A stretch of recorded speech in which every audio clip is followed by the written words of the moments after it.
proper or whatever. So it's rolling, okay?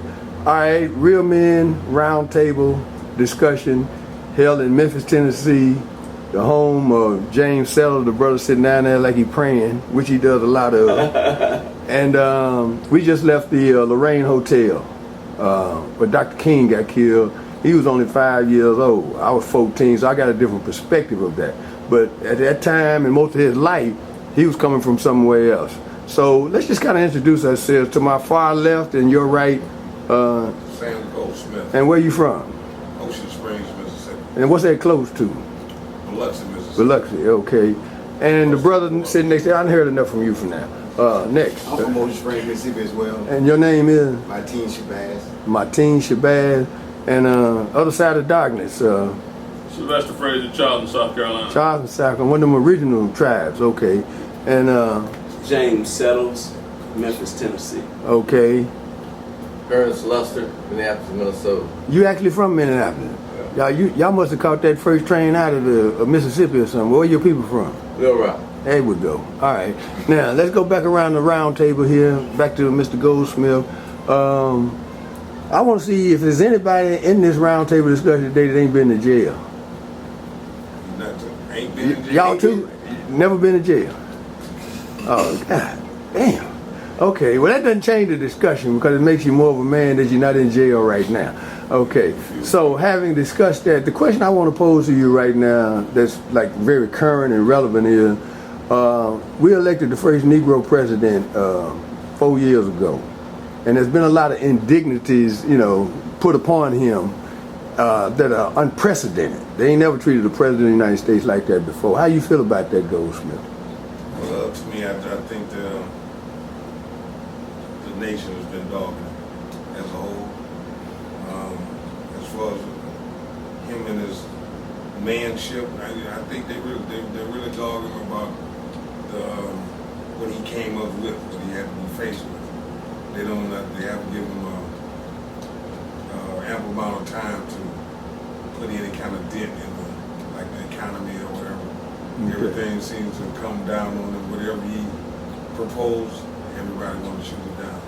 So, Brother Martin, when that guy stood in Congress shortly after he had been inaugurated, I think it might have been his first time in front of the body, and that guy called him a liar. As you sit there and listen to that, what was your first reaction? Well, my reaction to that is I was working at that time. I didn't see that. But I heard another view where they called him a liar. And what I'm going to say about that is they'll say anything to try to make the man look bad. And everything, like I agree with Mr. Goldsmith, ever since the man proposed this package, that package, it's all the back of the note. They don't even look into it and see what it's about or anything. Just because he's black, he's not the right person to lead us. Thank you. Yeah, I agree.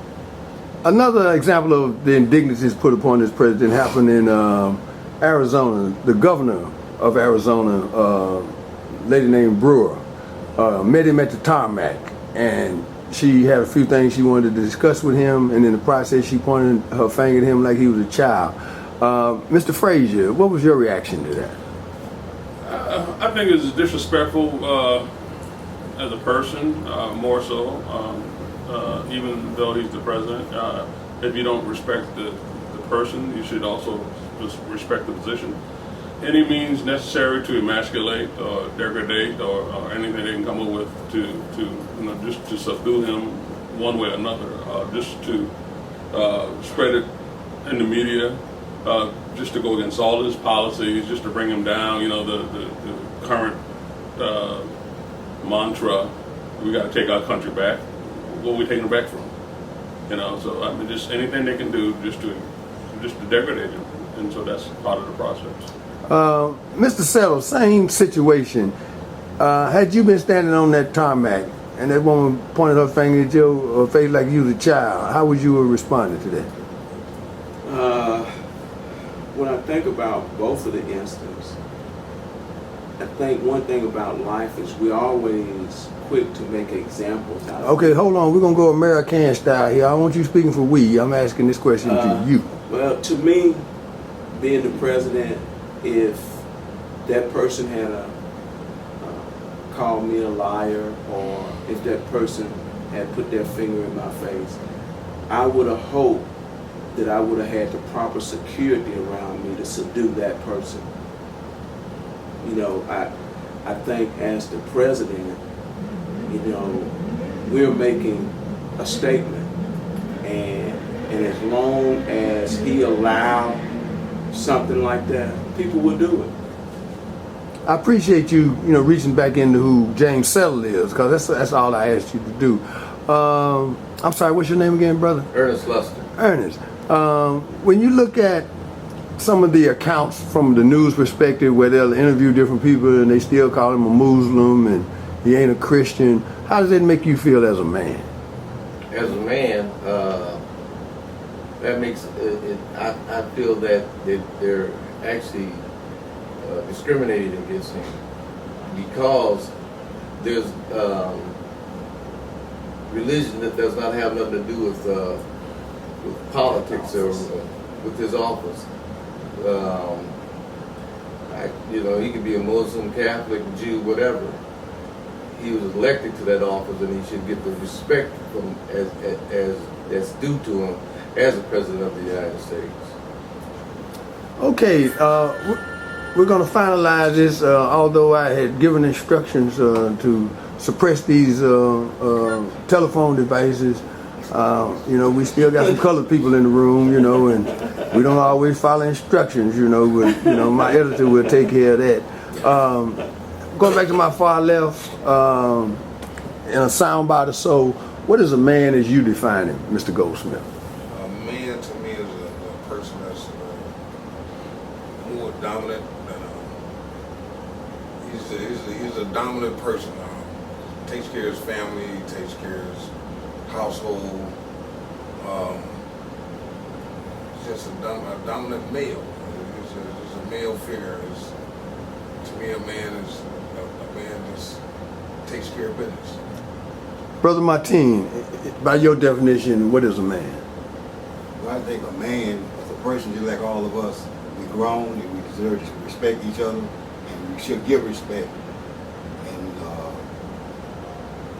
the bottom line, we're just human beings, and everybody should be treated as equals.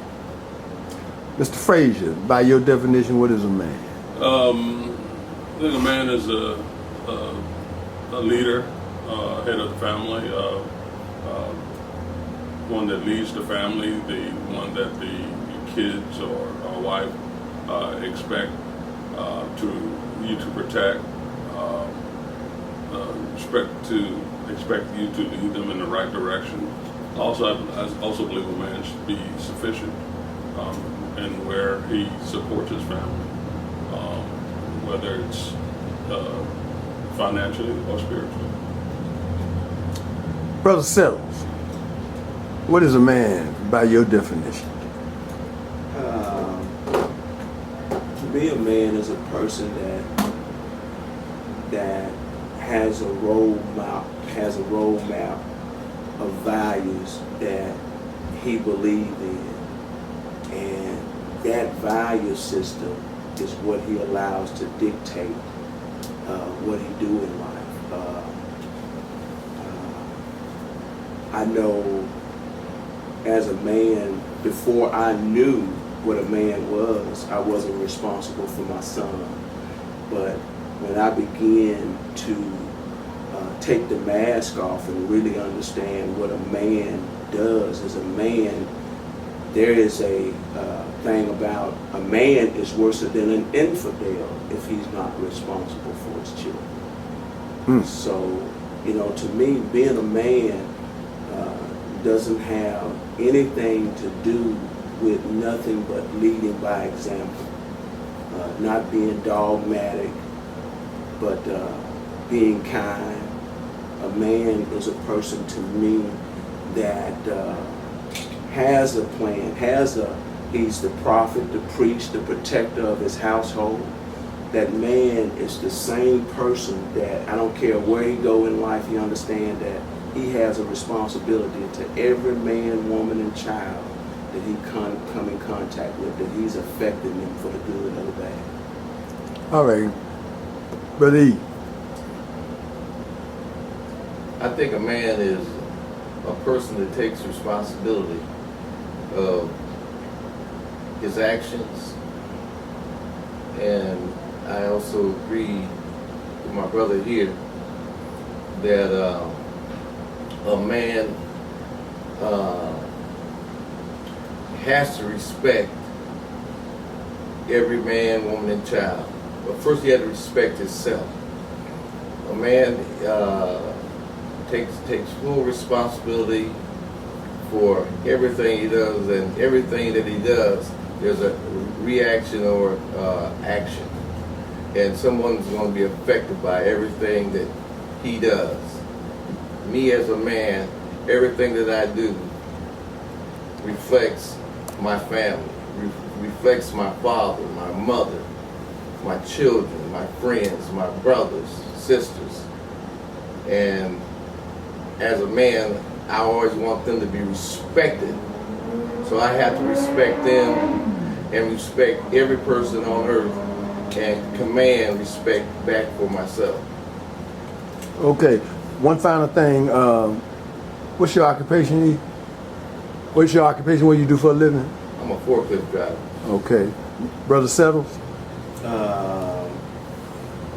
I work with men that are coming out of incarceration that battle with drug and alcoholism. In what capacity? Under director, Of what? founder, and director of Ephesus House, which is a Greek word that means forgiveness, of a transitional facility where we help men to put their lives back together. And you run that in what city? In Nashville. Okay, thank you. Mr. Frazier, A capital buyer with a hospital in Jacksonville, Florida. what is a capital buyer? It's a buyer that procures big ticket items, major equipment or services or goods. In For the Jacksonville, hospital. Florida? Jacksonville, Florida. And you also are retired from the United States Navy, Yes, is that correct? 22 years. 22 United years. States Okay, Brother Mateen, Yes, I'm a pipe fitter, industrial pipe fitter, civil brazing at the shipyard in Pascagoula, Mississippi. that's what, and Mr. Goldsmith. I'm a systems operator for Right Brain Food Industry. So we can safely say that everybody in this frame right here is what we would call a BMW, black man working. There you go. Hey man, I really appreciate y'all participating in this. We're in Memphis, Tennessee on the eve of the Tennessee State Jackson State Southern Heritage Classic. Glad that you guys took time out of your busy schedules to participate in a project that I hope you will be proud that you participated in. Thank you so much, and we're out. All right, Smitty. Okay, Bobby Glanton. That's good. Take two. Did I give myself? Well, pass my phone then.